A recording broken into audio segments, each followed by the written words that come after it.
तुझ्या कोवळ्या हातानी घाल पिंगा माझ्या बाळा, दुडू दुडू पावलांनी लावलळा हा कोवळा.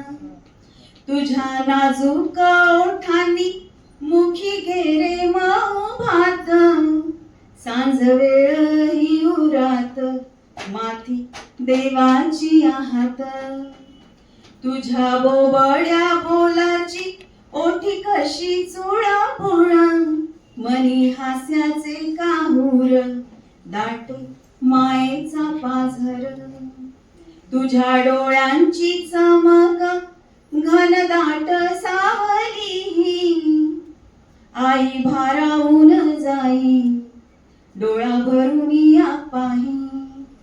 चिमुकल्या पावलांनी सरकर पाऊल वाटा, असा ढग बोलतो रे समिंदराची आलाटा. तुझ पहिलं पाऊल बाईपणाची चाहूल, ओंजळीत मोतियाची जणू चांदण्याच्या राती. तुझा लुकलुकणारा दात जणू गवे प्रभात. आईचं ना खूप लक्ष असतं आपल्या मुलांवर. जेव्हा त्याला पहिला दात येतो, तो पहिला पाऊल टाकतो, पहिला घास जेव्हा तो मुखात घेतो, या सगळ्या गोष्टी कुठेतरी भावनिकरित्या ती जोडलेली असते या सगळ्या गोष्टींशी. आणि तिने मनात हे सगळं ठेवलेलं असतं तिच्या साठवून.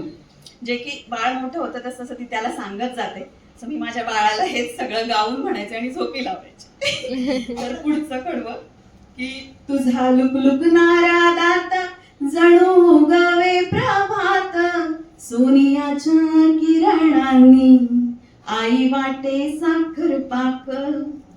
लाही लाही भाळते रे गुण पाहून या बाळा, धड धड काळजात माती कोरे काळा टिळा.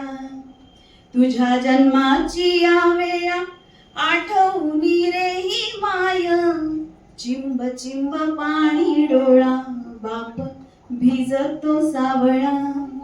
नखा नखाची नजर ओवाळून टाके आची, पाही भाबड्या डोळ्यानी तुझा प्रेमळ रे आजा. तुझ्या पायातल्या वाळा जणू बरसे श्रावण धारा, झुंजू मुंजू कानी नाद मनी आनंदी गारवा. झुंजू मुंजू कानी नाद मनी आनंदी